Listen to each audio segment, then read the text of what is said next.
오늘 말씀은 가이사랴에서 바울이 이제 투옥되어 있는 상황 속에서 재판을 받게 됩니다. 그래서 예루살렘에 이제 가이사랴에 온 후 세 번의 재판을 받게 되는데, 첫 번째 오늘 이제 벨릭스 총독에게 오늘 재판받고, 내일은 25장에서 이제 벨릭스의 후임이었던 베스도 총독, 그리고 26장에서 아그리파 왕, 이렇게 세 번 재판을 받게 되는데요. 오늘 특별히 대제사장 아나니아가 변호사를 대동을 했습니다. 더돌로라고 하는 꽤 말을 잘하는 인물이었으니까 그 인물을 기억하고 있겠지요. 여하튼 유명한 변호사를 앞세웠습니다. 그러면서 바울에 대한 고소를 특별히 세 가지 이유를 들었는데요. 하나는 소유죄, 두 번째는 나사렛 예수 이단의 우두머리다 라고 이야기했고, 또 세 번째 성전 모독이라고 이야기하면서 바울을 전염병과 같은 자입니다 라고 그렇게 죄명을 쓰게 합니다. 그런데 저는 오늘 말씀 묵상하면서 그 표현은 다르지만 우리가 지금 코로나 전염병 상황에 있잖아요.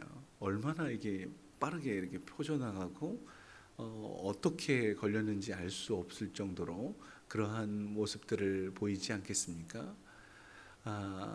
그래서 저는 성경에서 예수님께서 말씀하셨던 너희는 누룩과 같은 존재야 라고, 언제 어떻게 이렇게 퍼져나가는지 알 수 없게, 그러나 그것을 통해서 그리고 확장성을 이야기하는 것인데, 하나님 나라는 그런 것이야 라고 말씀하시는 것과 다르지 않다고 봅니다. 누룩 어떤 면에서는 누룩은 좋은 의미에서의 확장성이고, 전염병이라는 것이 우리가 그냥 느끼는 바 좋지 않은 방향에서 확장성인데, 악의 편에서 바울을 그렇게 본 것이죠.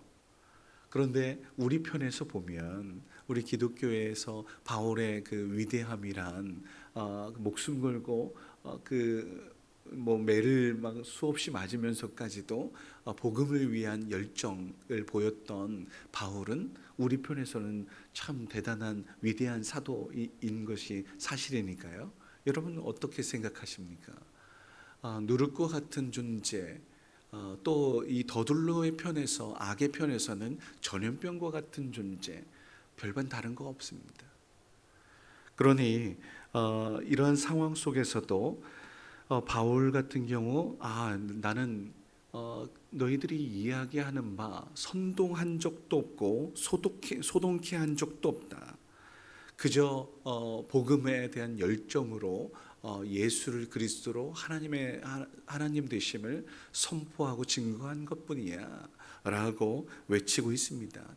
다시 말하면 바울의 신앙 고백이 확고하여 하나님에 대한 부분에 대해서나, 그리고 또 우리가 믿고 있는 예수 그리스도에 대해서나 성령님이 함께 하시는 그 모든 증거에 대해서 선포하고 있음이지요.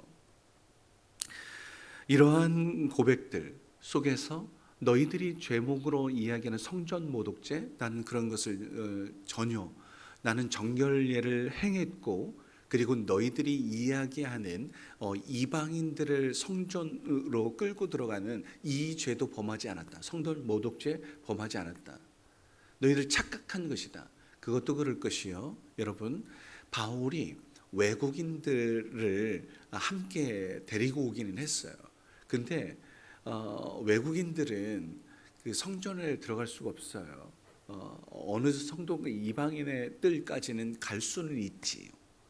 그런데 그 안에까지는 들어갈 수가 없는 거예요. 법으로. 그것을 이미 알고 있었던 바울은 정결례 했지요. 그리고 어느 정도까지만이었단 말이에요. 그런데 문제는 그들이 보기에, 우리가 보기에도 마찬가지예요. 예를 들면 흑인들을 여러 명 여기 갑자기 있다. 근데요, 일반적으로 우리는 구분 못합니다. 누가 누군지 몰라요. 그냥 흑인이다, 요 정도까지는 알죠. 그러니 외국인이네라고 하면서 그냥 그렇게 싸잡아 잡은 것일 뿐이에요. 마찬가지로 서양인들도, 외국인들도 동양인들을 보면 누가 누군지 구분 잘 못합니다. 한 번 스쳐 지나간 것 다 그냥 알지 못해요. 그런 것 같은데 하면서 그냥 이렇게 이야기하는 것인 경우가 많거든요. 여하튼 그랬다고 보시면 됩니다.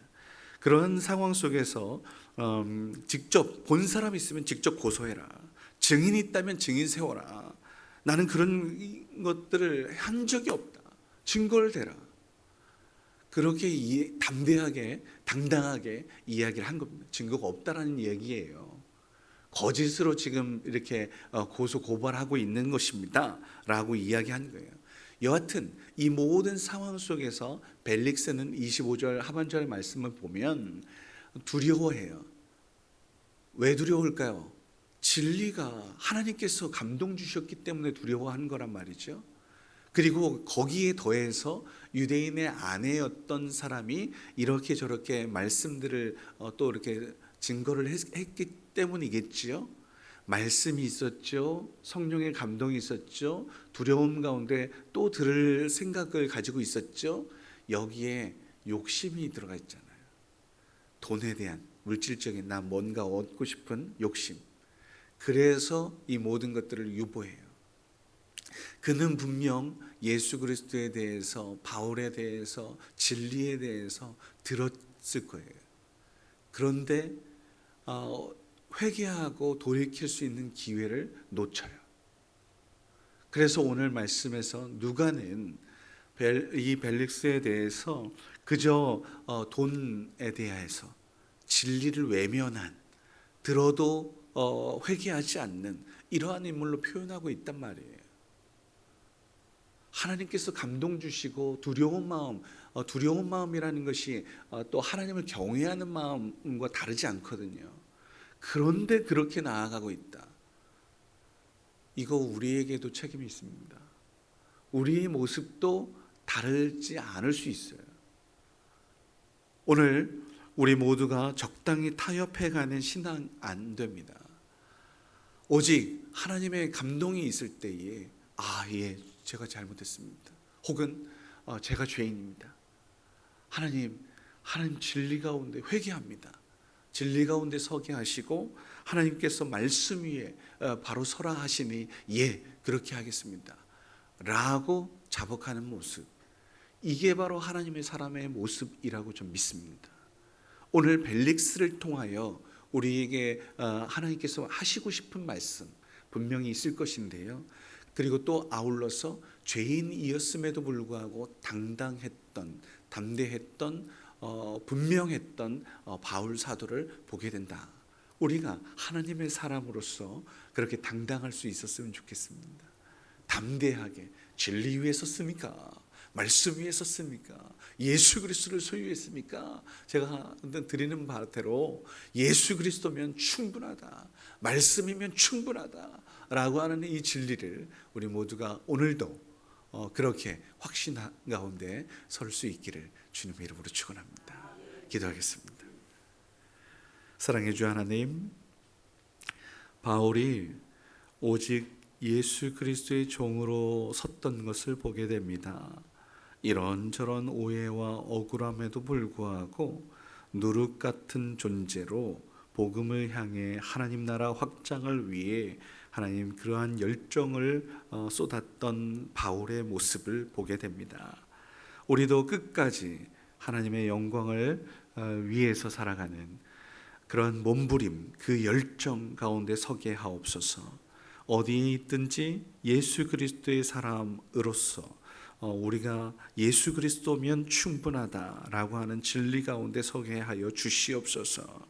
내가 받은 은혜와 복음을 증거할 수 있는 그러한 역할들을 감당하게 하옵소서.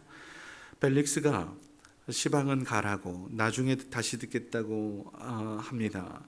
회개할 기회, 구원의 기회 놓친 것이 얼마나 아쉬운 일인지, 오 주님, 만날만 한 때에 찾고 가까이 계실 때에 주님을 부여잡을 수 있는 우리 모두가 되게 하시고, 주님께서 주신 기회, 회개의 기회, 자복하여 아버지 하나님께 무릎 꿇을 수 있는 그 기회를 잡을 수 있는 우리 모두가 되게 하옵소서. 성령께서 말씀하시는 바에 순종하 기꺼이 아버지 하나님 내려놓게 하여 주시고, 말씀 위에 진리 위에 온전히 설 수 있는 주의 백성이게 하옵소서. 오늘도 어느덧 한 주일의 중간에 서서 하나님 지난 사흘을, 앞으로의 사흘을 하나님 돌아보게 하시고 또한 그 길을 찾으려 합니다. 말씀에 빛 비추어 주시니 감사하며 우리가 서야 할 분명한 위치를 알게 하시니 감사드립니다. 오늘도 아버지 하나님 뜻 가운데 거하는 주의 귀한 백성들 모두가 될 수 있도록 도우시옵소서. 오늘도 귀한 예물 드린 손길이 있으니 주의 능력과 권세가 우리를 통해서 펼쳐지는 놀라운 은혜를 누리며 살아가게 하옵소서. 함께하여 주실 주님을 기대하며 감사하며 예수님의 이름으로 기도드립니다. 아멘. 하늘에 계신